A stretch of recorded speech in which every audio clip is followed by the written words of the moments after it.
All right, and it's time for our interview here, and we've got a pretty big interview here. Let me introduce our guest. Got quite a bit here to say about him.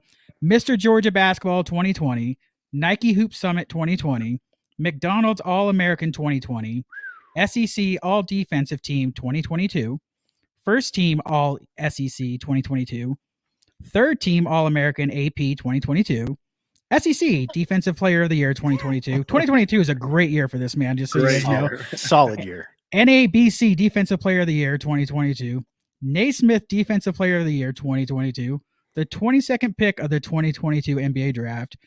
Here we go, February 2023, Western Conference Rookie Player of the Month, and then NBA All-Rookie First Team 2023, and finished third for Rookie of the Year voting, but of course, number one in all of Jazz Nation's hearts. It's Walker Kessler. Thanks so much for joining us, Walker. We appreciate your time. Of course. Appreciate y'all having me. So what we do with our interviews here, we start off with some rapid fire questions. So these are just some kind of lighthearted questions. We ask that you don't try and overthink it. Just whatever pops in your head, give us your answer. Got it. So our first question here is, what is your all-time favorite movie? And then what is also the last movie you saw in a movie theater? Oh, man. See, I'm going to overthink this so much. All-time favorite movie? I don't know if it's my all-time favorite movie, but right now I'm going to say Gladiator. That's what I'm feeling. And then the last movie I saw in theaters was Guardians of the Galaxy Volume 3. Ooh, okay, wait, real quick. What did you think of it? I loved it. I thought it was really good, yeah. Did you cry? I got a little okay. I got a little too like over. When like Rocket's Fair, yeah. No spoilers, spoilers, yeah. Yeah. Heard it's a tearjerker. Yeah, a little bit. All right, next question for you. What is your all-time favorite TV show, and what is something that you're watching now? Breaking Bad. Yes, same. For sure. Or Game of Thrones, but probably Breaking Bad. And then I just started Entourage. I've never seen Entourage. I heard it's pretty good. So you're in for a treat. Excited about that one. Wait, so with the Game of Thrones, do you like Game of Thrones or the prequel more? I actually never saw the prequel yet. So yeah, not great. But I did like Game of Thrones. I'm not a big show guy. I'm more of a movie guy. Just a spoiler alert, you're going to love the prequel whenever you do get to it. It is really good. All right, next question here. Who is your all-time favorite band or artist, and what is the last concert you went to? All right, so the second question, I've never been to a concert. I know. Wow. I know. I want to go to one this summer. And then my favorite artist right now is probably Chris Stapleton. I really want to go see a Chris Stapleton concert. You got to. He was in Salt Lake last year. I'm not a big country fan, but my wife is, so I went with her to him. He is amazing. He puts on such a good show, so I would highly recommend that. And watching his national anthem just emblazoned the want to go watch him live. So nice. All right, last rapid fire question. You might have to take a moment on this one so you don't get judged, right? Who is on your NBA all-time Mount Rushmore? Oh, that's a tough one. All right, four players. I'm not going to do any current players right now, so that eliminates a big one. Yeah. Just because I play against them right now, but for me growing up, I would say. I mean, I got to put a jazz player in there, I'm sure. I'm sure the fans will like that. No. No, you don't. This is your favorite. Don't take the political answer. Got it. Yeah, there you go. All right, MJ. I'll do Larry Bird. I really like Hakeem Olajuwon. And then my fourth one, we'll do Magic Johnson. Beautiful. Nice.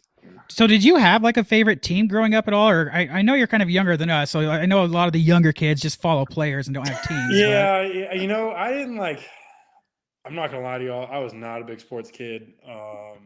Definitely more of a nerd. But I would say if I had to like – I loved the Spurs, like Tony Parker, like Ginobili, Tim Duncan, all those guys. That was a fun team for me. Well, I feel like you're about to hate him with the way that team's probably going to turn into here shortly. We'll see what happens. Yeah.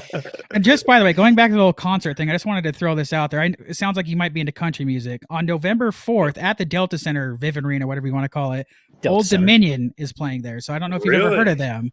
So I think you have a way to get into that concert, you know. Yeah. So If you're there free. you go. You think they'll recognize me? I don't know, man. You know, so Kick I'm me just to the saying curb. that would be a good first concert for you at your That you know would be your a working good place. first So concert. all right, well, we appreciate you, like I said, joining us here. Let's get into some of our actual questions we have here for you. So basically, what I wanted to know first, if you could maybe just give us a quick rundown, like, you know, maybe if you were writing a quick little essay of yourself, young Walker, where did you grow up, family, and things like that. Give us just a quick spiel if you could. Yeah, of course. So I grew up in a little city about 30 minutes south of Atlanta called Newton, Georgia. I have a dad, mom, brother, and sister. My dad's name is Chad Kessler. He played basketball in college for Georgia. You'll hear me say that a lot, but you know, he played for Georgia, and then he got drafted by the Clippers in the 3rd round, and then got cut, and then played overseas for a little bit. My mom, Andrea Kessler, she went to Georgia, not an athlete. She won't like me saying that, but you know, she helped me through a lot of stuff. You know, I wouldn't be where I am today without everything she's done for me. And then I've got an older brother, older sister, Houston. He's my older brother. He played at Georgia as well, and he's a lawyer now. And then my sister, who's the most athletic in the family, she played sand volleyball at LSU, and then she's an ER nurse now. So, wow, that's the upbringing. I was the baby. You know, I grew up in a competitive household. I was always getting teamed up on, so I had to learn how to hold my own fast. Yeah, that kind of leads me to our next question. Your dad and your brother both playing ball. What were those games like between you guys as you were growing up? And do you remember the first time you beat your dad? Because that was a big moment for me growing up too. So, funny enough, I never really played one-on-one with my dad. Okay. It was always like horse, something like that. And then I was 7 years younger than my brother, so we would never play one-on-one. But I do remember we played one time, and it was when Houston, like probably like a freshman or sophomore in college. So he had just gotten exposed, like the college weight room. I was in middle school. Like I got like my first like college offer. I thought I was, you know, some hot stuff. And right behind my goal are all these bushes. And I remember like pump faking and like Houston going for it. I'm driving to the basket, and I just get shoved in the back and just go facing the bushes. And he's just like, "Nah, we ain't doing that." So that was it. That was the last time we played. Oh, I feel that. My big brother was the same way. Yep. Yeah. So makes you a little stronger, but yeah. Yeah, that was the last time. So you kind of mentioned it right there about being in junior high time and getting, you know, colleges to you. A lot of us, you know, many of people listening to this or watching this are not very athletic gifted, let's be honest. So we don't really know how that whole thing works. I got to give yourself more credit, man. I mean, you know, we're getting into college other ways, let's be honest. So, but can you maybe explain to us, when does that whole thing work where colleges are starting to like maybe attend your games, sending you letters? How does that whole process work exactly? Yeah, so you know, I think it depends on the kid, obviously. For me, my first legitimate college attention was the summer after my 8th grade year. That AAU, I think I got like 3 offers. One of them being Georgia, just because my brother was there. Auburn was one, and I think Vanderbilt. And then from there, it kind of just picked up. You know, you get letters in the mail. I never really paid attention to any of those. That's kind of bad, but I never did.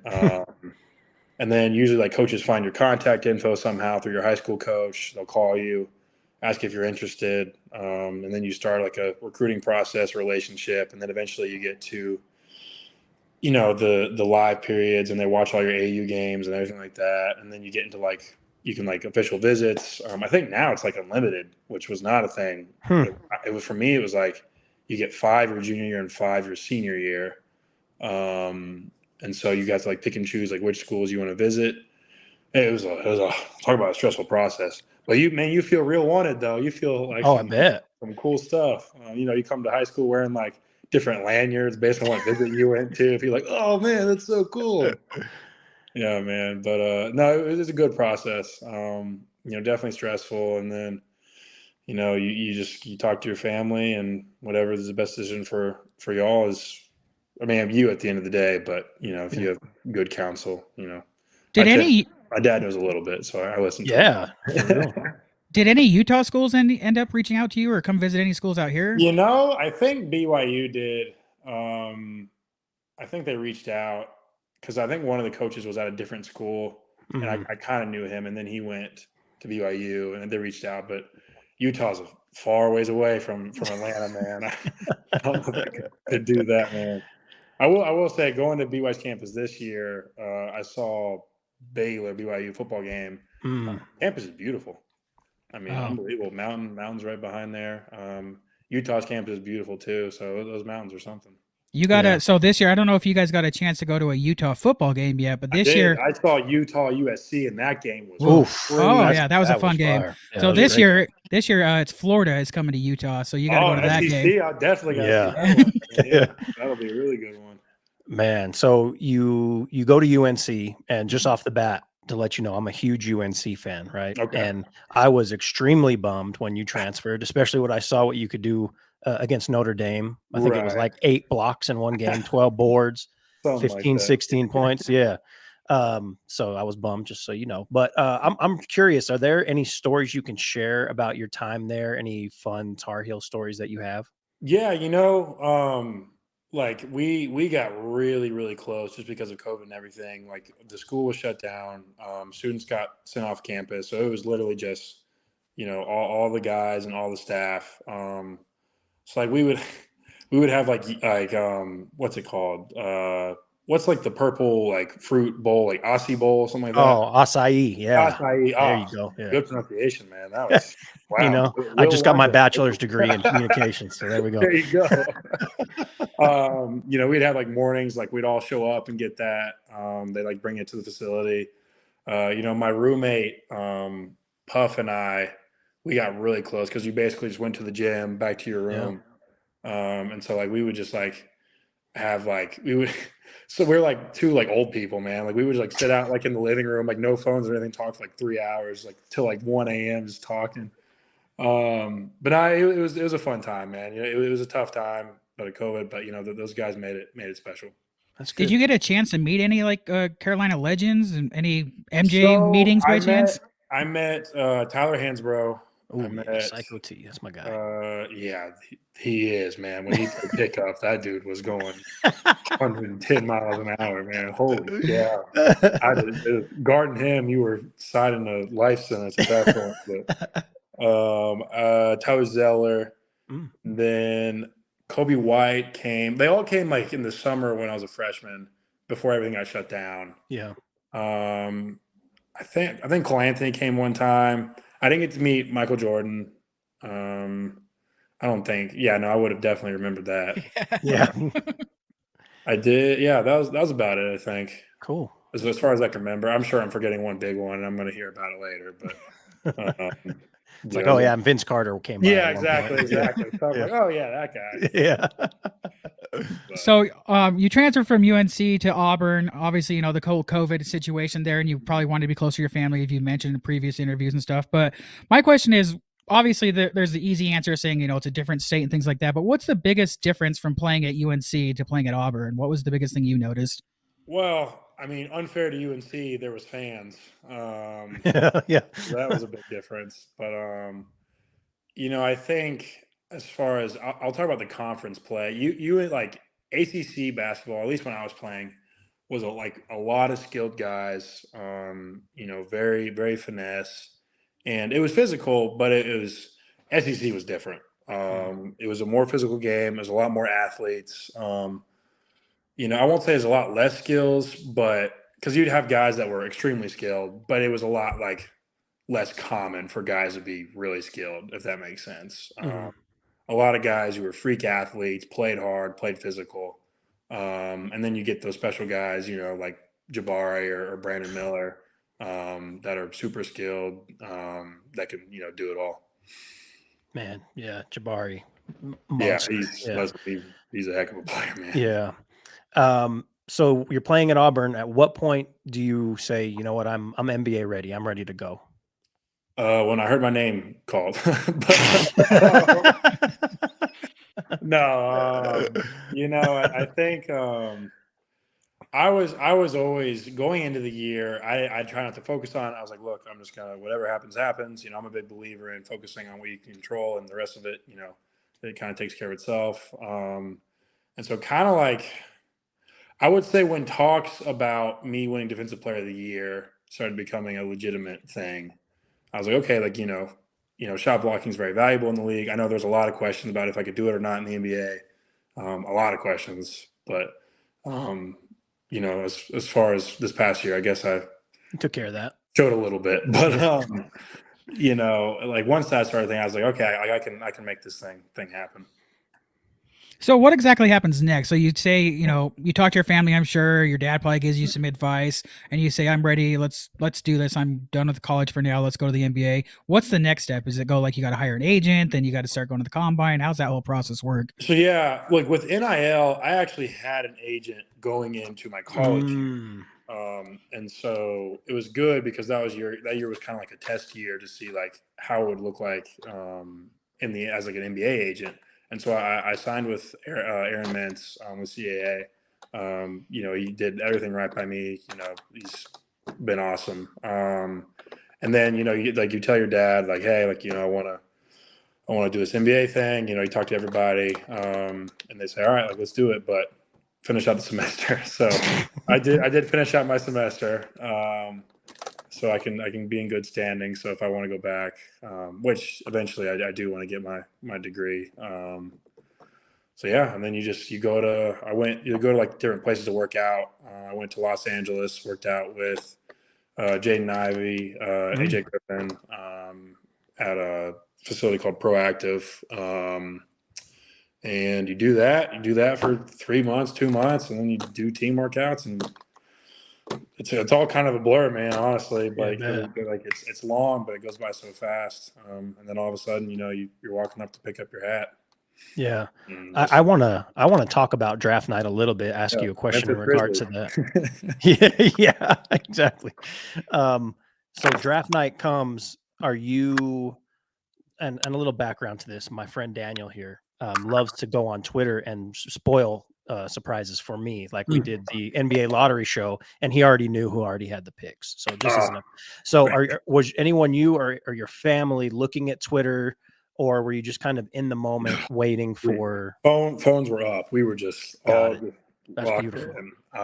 You could teach my friend Daniel something. Yeah, my agents were call my agent was calling people, and like he was walking between table to table talking to guys. I was freaking out, man. I was sitting there like this, just like wide-eyed, trying to enjoy the moment. But no, I was not on my phone. My phone was dead, I think. I'm pretty sure. So no. So if your phone is dead, then when you actually charge it up, is there like a million texts and stuff saying they're like, so who the hell do you play for? Yeah. Like, congrats, man. Gonna go buy a Memphis Grizzlies hat. Yeah, hold on. Wait. Yeah, like, no, don't do that. And then like, I'm going to Minnesota, and they buy that, and then I get traded. And I'm like, well, and I was like, I don't know, man. Just don't buy anything. It's all right. So yeah, we're talking. Obviously, you get drafted, and then you're getting traded, and then you get traded again to the Jazz. So 3-time vet. So as you're on the plane, like headed to Utah, and okay, I'm actually going to be on the Jazz now. I mean, I think I am. You're on your way there. Well, I didn't know at that point. Exactly. But you're on the plane. I mean, it's kind of obvious. You're probably seeing all the news that everyone's talking about as far as the Jazz being a quote unquote rebuild team, trading away, Rudy and Donovan. As a rookie coming into that situation, I mean, I can imagine I'd be scared. Like, I'd be super scared of the whole situation. How are you feeling when you're flying into Utah about that whole situation? Obviously, for my role, personally, like Rudy Gobert, Big Time Defense player, like unbelievable player. And so to come in and fill that role was really hard. But going into it, I wasn't really worried about filling the role because, let's be honest, there wasn't a lot of expectation for me going into the year. And so that relieved some of the pressure. I knew that I was just going to, try and learn and work as hard as I could. And, I didn't really go into the year thinking that I was going to,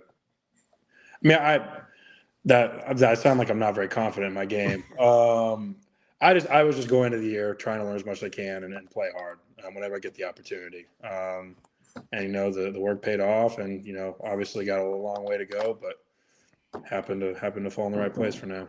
In that situation, like you talked about your dad having the experience, does he give you a lot of advice, like probably trying to help you calm down or anything like that? No, he just makes it worse. He's like me. We're very perfectionist, and so we stress out about stuff. But no, in all seriousness, he supports me a lot. And encourages me. So got to make sure to put that in there. Yeah.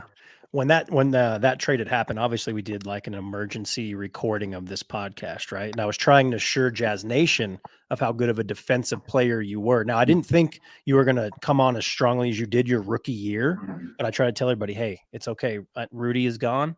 I think this guy can get there at some point. I didn't think it would be like, I'm not gonna lie, it's 100% true. I was like scared out of my wits. My boy was losing his mind. Like, who the hell's this Walker guy? And is he? What's going on? I mean, what's happening here? Man, I didn't even know who I was. Hey, when you got to Salt Lake, a lot of times in interviews, like when I listen to player interviews, they'll talk about they had a vet to kind of guide them or help them their rookie year or their first couple of years. Who was that when you got here to Utah? Yeah, we had a lot of good vets. And shout out Kelly, shout out Rudy, JC, Lowry, all those guys on the team right now. For me, just how I played, Mike Conley was big, really big in helping me. And not just with like the on-court stuff, but the off-court stuff too, how to be a pro, how to treat people, how to be a good guy and not let everything compromise, who you are as a person. And so he helped me a lot. And with the on-court stuff, I mean, playing with him in pick and roll was, I mean, he could make, a guy with, I can't say that, but, anybody, an all-star basically. So, it was a lot of fun. That's cool. So earlier you had mentioned I got to give a political answer on this, and I understand this next question you might have to give it a political answer, but I got to ask this one because Jazz fans will be mad at me if I don't. So you get to the Jazz practice facility there, it's media day, they hand you the jerseys. Mm-hmm. Now I know you come in as a rookie, so you maybe don't understand the past history of the Jazz logos, the jerseys and stuff, but what was your first impression when you got handed the jerseys? And obviously, I'm sure you fell in love with the Mountain one, but let's talk about the three other ones. What were your first thoughts on them? So, all right, I'll try to be as honest as I can without getting fired. Yeah, I think you're safe, man. for now. But I was a little caught off guard. Obviously, everyone was saying like how bad they were and everything. I think I kind of let that influence my opinion on them. But as the year went on, like I started loving like the black uniforms were my favorite uniforms. Even the white one, the neon yellow one. As being a white guy wearing neon yellow, it's not great. We're just glowing constantly. Yeah, literally. Like that's different. But and then obviously the Purple Mountain ones were fantastic. So I grew to like them a lot. Have you seen the new jerseys yet? Because I'm not sure if you're aware, but there's going to be 2 new jerseys this coming season. Yeah, so like we've seen some like designs and stuff for like future jerseys. So I can't remember which ones are which. Which ones are the new ones again? So they're going to be a New Orleans throwback one, and then it's kind of like a new city jersey that has mountains on it as well. Okay. So there's 2 new purple ones coming technically. Okay. 2 new purple ones. Oh, I guess because we're losing the. This year's purple uniform, right? Yeah, technically that mountain jersey was just for 1 season, but and according to Ryan Smith, they are working on new jerseys, but it's going to take a couple of years. But that's a whole other thing. We don't need to get into that with you. Right. The jersey talk over the summer was almost as big as Rudy getting moved. I was like, you guys need to calm down, okay? It was crazy. It matters what players are wearing the jerseys, not necessarily the jerseys. So you get, obviously here to Utah, you get your vet, you're getting ready. Tell me what it's like that first time you check into the game and get on the court during the regular season. What's going through your head? That's Denver. Oh, geez. Yeah. Well, yeah. What was going through my head was that. Exactly. I was like, all right, great. My first game, I get to go against, the 2-time MVP. Fantastic. Yeah. But, I felt like I was like a chicken with a head cut off, man. I was running around. I was wide-eyed. Like everything was going so fast. But, played hard, ended up playing pretty well that game. I think I got a double-double that game. and I was ecstatic after that game, man. Like first NBA game, like walk in the locker room, you see your jersey, music's playing, you're looking around, trying to enjoy. Because at the end of the day, as a kid, that was the dream. So Yeah. to be living it is, very, very thankful. But yeah, no, I wish I could tell you like, yeah, man, no, I was right. No, I was like, oh my gosh, look, because Utah's fan base is crazy too. Everyone's yelling. Right. They're awesome. I was like, golly, man, what is this? That's crazy. I was actually at that game, so that was cool that you have that memory. Like, let's just say compare that to your time in college, though. What's the difference between an NBA audience compared to like the college audience that you played in front of? I'm a sucker for a good college band, man. I'm not gonna lie. Yeah. When that band plays some music, you're in the timeout. I don't think you can beat that. But I will say, like Utah's fan base is eerily similar to a college atmosphere. Just like how loud it gets, how everyone's bought in. I don't hear any like chants about any players. That's probably a good thing. But yeah, it can get nasty in college. yeah, my gosh. Yeah. I had a Tennessee chanting my girlfriend's name at the time. Like, oh no. Like how do y'all know that? Ridiculous stuff. But no, I mean Utah's. I mean I can't remember. There wasn't one game where it wasn't packed and so loud. Like I just want to voice like how much like the Utah fan base is just unbelievable. And super super thankful for all of them. So was there a play, and maybe it was that first game against Denver, but a first play that you had that you just remember saying to yourself like, "Damn it, I just blocked so and so, or I just defended this guy, and I deserve to be in this league." It wasn't a block. It was the first game. I had like a transition play against. So like Jokic was in the middle, and like I caught it, like in the middle, and like stepped through and shot like a little left hand hook off the glass. And I was like, man, left hand. I'm right handed. That's pretty good. That when I made that, like the bench went kind of crazy. Like I scored against. Obviously, Jokic wasn't the defensive player of the year or anything, but he's still the 2-time MVP. So scoring against him was pretty cool. Oh yeah, that's awesome. You so you have Bruce Pearl there at Auburn, right? And you come to Utah Jazz, and Will Hardy's your coach, right? Yeah. A little different. I'm assuming, different. I've watched Bruce Pearl quite a bit, and I know how he gets down. Okay. But so it's Coach Hardy's rookie season, your rookie season. Does having a rookie head coach, did you feel like that helped you in any way? And kind of what are your overall thoughts of Coach Hardy? Yeah, I think for me personally, the fact that he was kind of going through a new experience, obviously he's around the league, but being in like a head coaching position like his first year, that really made me respect him more because I knew that we were going through something similar. And I mean, Coach Hardy's unbelievable, man. As far as X's and O's, like he's so smart. And then as far as like his relationship with the guys, I mean, he's an unbelievable guy. Super personable, super dry, super witty. He has he doesn't want to like he emphasizes the importance of like not taking the fun out of basketball. And at the end of the day, like that's, I mean, it's obviously winning is the most fun, but it's about like it's an enjoyable thing, like it's what you as a kid wanted to do. And I think he keeps us, honest with that. Now he's not afraid to, check you if you're tripping or something like that. And I respect that. But and I think him being a younger guy, he kind of relates to us more in that way too. Speaking of coaches, I've heard a lot from Rudy Gobert before you got here about Coach Alex Jensen and how good he is with the big man. Did you have a pretty similar relationship with him? Did he help you out a lot during your rookie season? Yeah. AJ was great.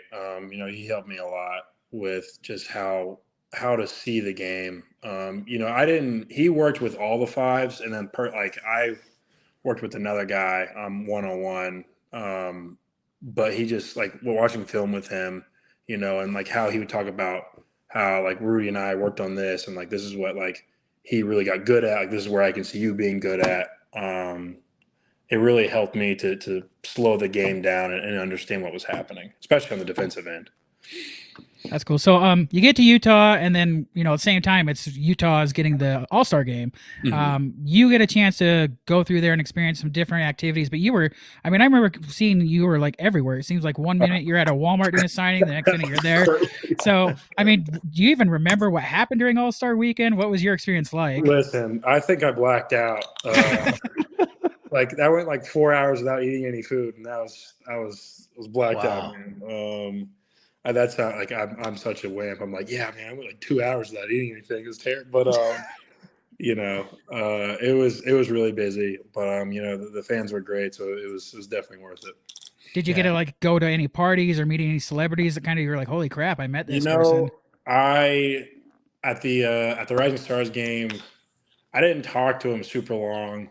I think he said like what's up and that's it. So I act like I had like some conversation with him. But Michael B. Jordan walked by. Oh, there you go. And that was pretty cool. Wow. So you almost met Michael Jordan. Met B. Well, not Michael Jordan, Michael B. Jordan. Yeah, I know, but I'm saying Michael Jordan. You talked about almost meeting him before. You almost. I can tell people, I met Michael Jordan before. Yeah, B, not A, but B. Yeah, yeah. It's a great, great person to meet. Yeah. Social media now is so prevalent for players like trying to promote their brand, do different things. I mean, even me on social media, sometimes I get into arguments with Jazz fans, it's just how I am. Okay. But how do you handle social media yourself and all the comments that come along with being an NBA player, both good and bad? Yeah.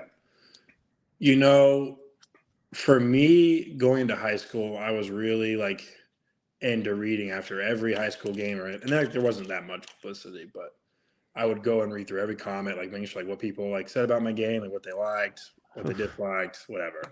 I go to Carolina, and Carolina's fan base is massive. And I remember playing games and just reading through like tweets about me, and not a lot of them positive. And that just I was like, golly, these are all really tough. And then I transferred. Didn't get great messages after that. And then Coach Williams retires. Yeah. Got another wave of messages. Wow. At that point, I was like, you know what? Someone hiding behind a screen or, you got to give them the benefit of the doubt. They're probably, they don't understand that those words can hurt somebody. They're just typing words out on a keyboard. So, I don't really look at it. I don't really use Twitter on my phone at all. So, I'll post a couple Instagram, basketball pictures, but I'm not a big social media guy. Hey, as a North Carolina fan, let me apologize for my people. Okay. I'm sorry. Listen, every fan base has everyone. Yeah. It's all there. It's not just Carolina. Yeah. So I'm just curious what is let's do this for home games and away games. What is your day like when you have a game? So like what time you waking up, you got to go practice, then pregame meals and stuff. How does that whole situation work? It's game days are long. Like a home game, for example, wake up 7:30, go to the gym for shoot around, scout, little pre shoot around work, breakfast. After that, go home, got to get a nap. I'm a nap guy, got to have a nap before my game. So take a nap, eat lunch, go to the gym like 3.5 hours before the game, or 3 hours, something like that. And then you go through just a bunch of treatment, shooting, eat some more food, whatever you want to do for your pregame routine. And then after the game, you're done at 11, go home, eat dinner, figure out a way to fall asleep. It's a long day, man. Do you get in some video games after the games or anything like that to help you? No, man. After the games, I eat food, take a shower, and you're done. Try to fall asleep. I can't imagine trying to fall asleep after 13, 10,000 people screaming. My first 2 weeks of playing, I tried to play video games, and I was like, golly, I don't even want to play right now. Just turn it off and go to bed. Man. So one of the hardest parts I've always thought that has to be, especially coming into the league, though, is travel. So how hard is that?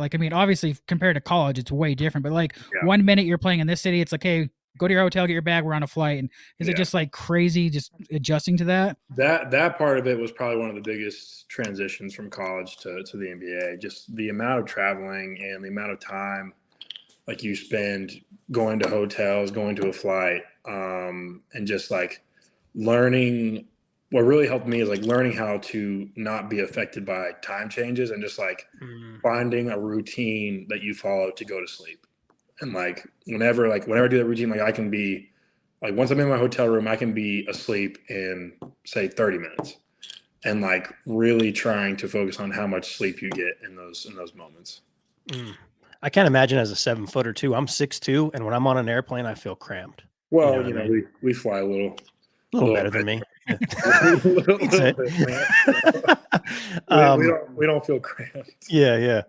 Now that your rookie season's behind you, what goals are you setting for yourself, for this next season?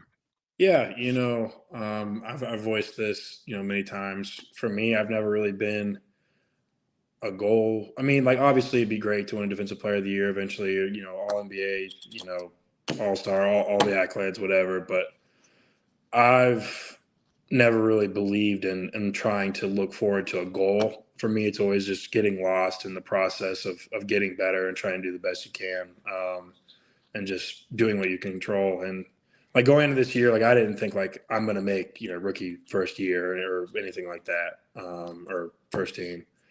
I just focus on what I can control, work my tail off, try to learn as much as I can, and do the best I can, man. And the rest of it, will take care of itself. So I got to ask this because a lot of Jazz fans wanted me to ask this to you. In this offseason, it's your first offseason. Are you by chance working on your three-pointer this year? Is that something you needed to feel like you need to work on a little more? We'll see. We'll see what happens, man. We're going to work on my free throws first. But, okay, fair enough. Slowly go out. Yeah, exactly. Exactly. I definitely see that, being a part of my game eventually. So we'll see what happens. So with this being your first NBA offseason, have you gotten a chance to like maybe go on a trip? I mean, obviously you've probably gotten let's be honest, a paycheck in your account now that you're like, hey mom, I'm going to buy you this, or dad, I'll buy you that. Have you gotten anything like that you've got to experience yet? My first like draft night, I bought like a $82 steak. That was pretty cool. Yeah. It was really good. Yeah, it was a 72 ounce like bone-in ribeyes. Did you say 72 ounce? That thing was massive. Wow. Goodness It was gracious. awesome. But yeah, nothing crazy. And like as far as this off season, like last off season or last year before the draft, like I didn't really get a lot of time at home because I was in LA. So for me, it was just about being home, be with my family this year. Maybe next year go take more of a exotic trip. But for now, I'm just chilling at home with my hound dog over here laying on the floor. He's lazy, man. He's getting old, but What's your dog's name? his name is Dooley. He is, he's a good dog, but he's not very animated. So those are some of the best, to be honest. Those are some of the best dogs. I mean, if I'm going to take a nap, he is down to take a nap. So I want to get to some questions, like I said, from my Jazz Nation folks here in a moment. Before I do, I know Will Wonder had one last question. He feels like he's got to ask you. I do. So some background to this. I have a 5-year-old son. My 5-year-old son loves Minecraft and he loves Legos. And when those two worlds combined, it's heaven for him. We have 8 or 9 different sets set up down in the basement, and he just got one. Just Lego Minecraft stuff? Just Lego Minecraft. So he's all on Minecraft. So I saw your post on Instagram page about Lego Minecraft. So as a dad, then, man. I was like, I have to ask him this question. Are you, number one, a big Minecraft fan? Number two, what's your favorite Lego Minecraft set? 'Cause I saw you had a couple of them there. Right. So I think growing up, I played a lot of Minecraft. And then like I kind of dropped it for a little bit. And then during COVID, like my buddies and I bought like a realm, and we started playing a lot. And that was a lot of fun. And then I always, growing up, was a big like Lego guy, specifically Bionicle. Like I don't know if y'all know Bionicles, but I used to be a big Bionicles kid. And so like, we kind of like reached out to, or like a marketing deal got introduced. And so, I wasn't a big Lego Minecrafter, I guess, but once I got offered the thing, I was like, yeah, man, that sounds awesome. So I was excited to do it. They brought a couple sets. I liked the Panda. Panda was pretty cool. Yeah. But He's got his eye on the pin. I don't know, man. You got 10 of them, so I guess you got all of them. I don't know. I mean, we've got a grip of. No, there's more than that. There's more. We haven't got to the ones where there's like thousands of pieces. We're sticking like 500-600 pieces and under because he's 5, and at the end of the day, Baby I have to put it together. Yeah, I have to put it together. You know? Right. So yeah. So actually, that makes me want to ask one more question just from me. You talked about deals and marketing and stuff like that. How does that work now? I mean, I know you're with Adidas now and stuff, but does your agent or whoever just bring things to you and say, "Are you interested in this?" Or does he kind of make the decision for you? But no, they always ask me if I'm interested at first, and I voice my interest in brands I'm interested in, and if there's a relationship there, opportunity, it's kind of just goes from there. Okay, cool. All right, well, let's get into these questions. Like I said, these are coming from my folks on the Jazz Nation pages. This first one comes from @CJ Posa. I hope I'm saying that right, but he wants to know what made you pick the number 24 for your jersey. Yeah, so I wore 13 through high school and college, and then the NBA, or I guess so Minnesota, they didn't have 13 available, and then coming to Utah, Jared Butler had 13, and so for me, I was a little dilemma. I was like, man, like that, like I wanted to carry that on, like I wanted to wear that number, and then I really thought about it, and so my brother and dad both wore the number 24. And so they never really got a chance to play an NBA game, but like I wouldn't be here without them. So to kind of carry on that number now to the NBA, I was like, oh, it's a cool story. So that's awesome. That's awesome. Yeah, that's cool. Yeah, your brother pushing you in those bushes, Yeah, man. You owe him one. You owe him one. You might as well wear the number. Yeah. The next question is from Bellinati. Yeah, I don't know. One of the two. Instagram handles. Yeah. I'll tell you what. What is something most Jazz fans don't know about you? Oh man, that's tough. I don't know, man. I'm a pretty simple guy. I love going for drives. Like a big golden hour, like windows down, like rocking some bluegrass or country. Just love it, man. I enjoy that. I took cooking lessons this year at the beginning of the year for a little bit. That was pretty fun. I play guitar. I'm a big nerd, huge nerd. Read in 8th grade, I was homeschooled. So read all the Harry Potter books twice. Read The Hobbit, Lord of the Rings. Love J.R.R. Tolkien. I also, my favorite book series is, I don't know if it's called The Inheritance Cycle. It's like Aragon, the dragon rider, whatever. That was when I was a teen. That was huge for me. Yeah, man, I'm really exposing myself right now. But and then definitely used to be. I haven't been playing as much, but definitely a little bit of a gamer, but not like multiplayer, Call of Duty. Call of Duty's fun, whatever. 2K's fun. I'm terrible at 2K, but a lot of single player games. Grew up. My brother had an old Nintendo 64, so I grew up playing Ocarina of Time, all the Legend of Zelda games. So kind of those single player RPG games, man. Those are my bread and butter. What else, man? I don't know. That's pretty much it, man. I've got a 6th toe on my left foot. No, really? I made that. I was like, whoa. That would have been when I started. Yeah, I know. 5 toes. Normal feet. So when you're going on your drives, what is your vehicle you're driving around in? Is it a car, truck? Truck, man. Love a good truck. You can't just be saying what kind. Yeah. It's a Sierra Denali. Oh, there you go. I was very, very happy about it. So what was the coolest dish you learned how to make? Ooh, man, I was getting taught how to make crazy stuff that I would never make in my free time. I learned how to prepare salmon, but straight up skin the fish, debone it, fillet. Oh, after you would catch it. Got it. Yeah, might as well take me to a river or something. But it was a lot of fun. But I don't think I'll be preparing any fish anytime soon that. Are you into I learned how to make pasta from scratch, and that was pretty cool. Are you by chance a cooking fan? Do you like to watch the Gordon Ramsay shows and stuff like that? Could you ever see yourself on those? Love Kitchen Nightmares. Yeah, no, I enjoy the Food Network. I was always a big foodie growing up. Food's one of my like. It's great, man. There's like so much like you bond over it. Like it's just like the experience of it. Yeah, no. So yeah. So we're Definitely. talking about food here. It's making me want to ask another question. Have you discovered any good restaurants that you're here in Salt Lake area yet that you're just your favorites? Yes. I really like Volter's, the Italian place, and right in front of PF Chang's. I'm trying to think. I've not tried Red Iguana yet, but I've heard a good Mexican food spot, and I do love Mexican. I went to a place in Park City, River Horse, I think. Oh yeah, that place is really good. I don't know. Y'all got any recommendations? So what are you into? Like what you said Mexican, so yeah, I would recommend Red Iguana, but dude, anything. I promise. I love just all food.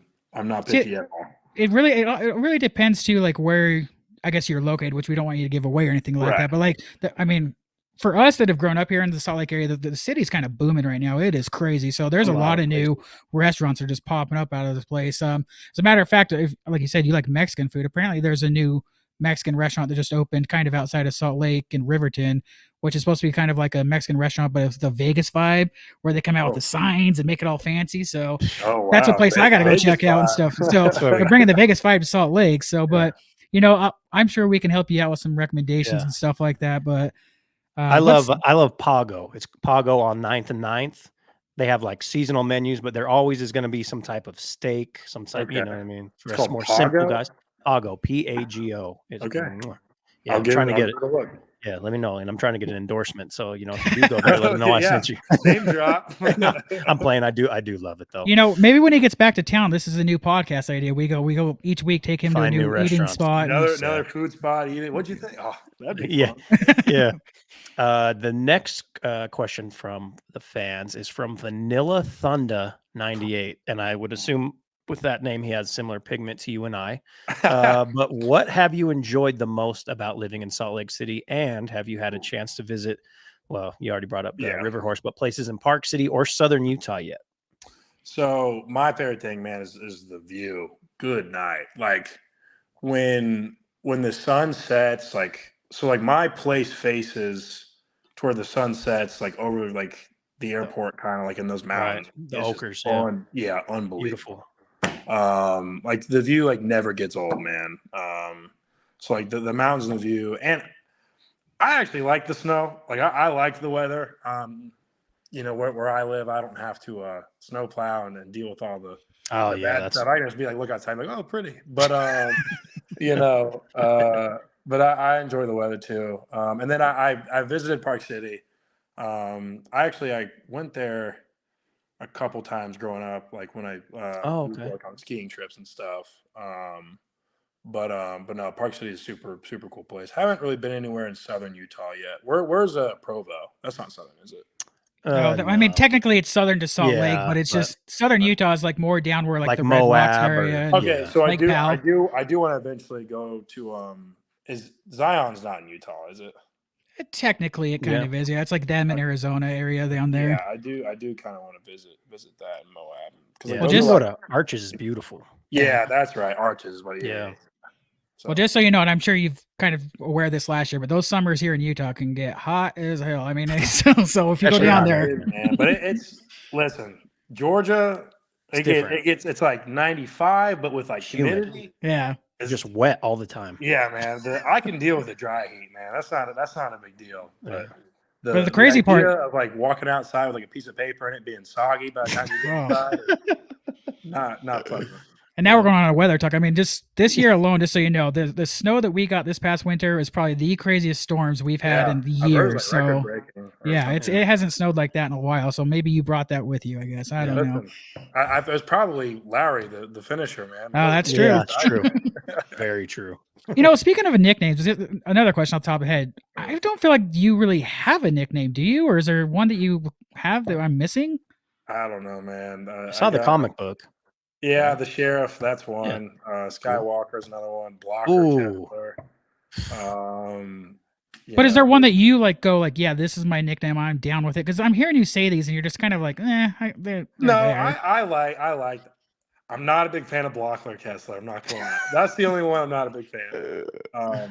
But obviously I get where they're coming from. So, Do you have a nickname at home, like your family calls you, or they just call you Walker? I can't tell you what my mom calls me. It's super embarrassing. Probably But, something. Okay, it's not bad. I was gonna say it's probably no, what my mom Back- calls well, me. back when I was a kid, like or little man. I used to be called little man when I was a kid. Wow, Being okay. the baby. Yeah. Little man.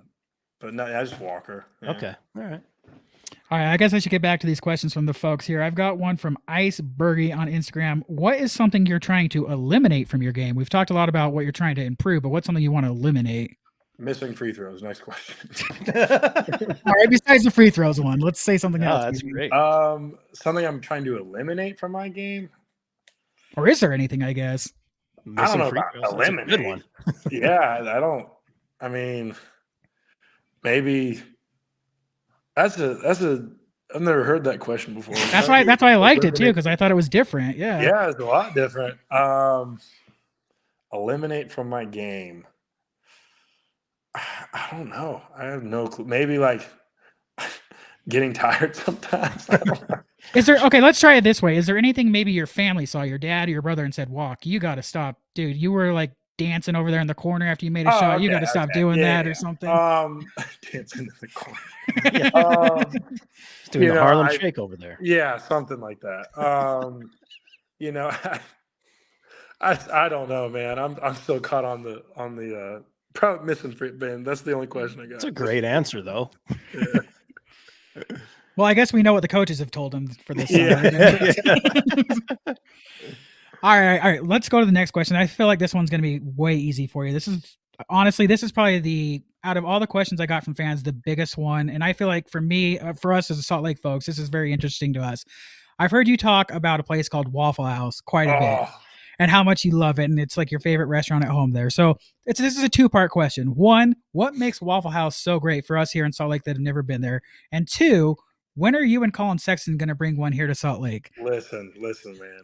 Waffle House it's like my waffle home. It is a magical place. Like what other place can you get like steak, a waffle, eggs, hash brown? It's great, man. And like the people there are like always super nice. Now I'm not gonna lie, there are some experiences at Waffle House that you might not get anywhere else. But I'm not going to say anything bad, as I am trying to open a Waffle House. There you go.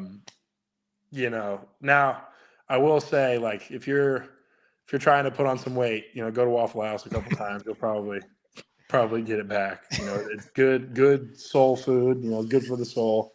And then listen, I don't want to put a timetable on it, but I am seriously trying to figure out how to get one on the West Coast, especially Utah. So. Well, let's just put this out there for Waffle House. If you're listening, we got some jazz players that are from the South and they want it here in Utah and they're willing to put their own money into it. I mean, let's just say this: Post Malone just opened his own chicken place here. I saw that. So I'm telling you, me and my family tried to go there, and the line is always busy. So I know. If you're looking for, obviously you got to think for things outside of your career, how to make money post NBA. I'm telling you, open a Waffle House here in Salt Lake. There's your moneymaker. Listen, especially near Utah's campus, it's college kids at 2 a.m. need somewhere to eat, man. Exactly. Plus, the guys coming in to Salt Lake to play the Jazz, they're like, they got a Waffle House here. Oh yeah, we're going there. We're going. So just a solid pregame meal. Solid pregame meal. Play like a champion. Yeah. Give them all coupons. There you go. Here you go before the game. Well, we appreciate your time so much. We got to wrap this up. Doug, Will Wonder, you got one last question? Anything off your mind you wanted to ask him before we wrap this up?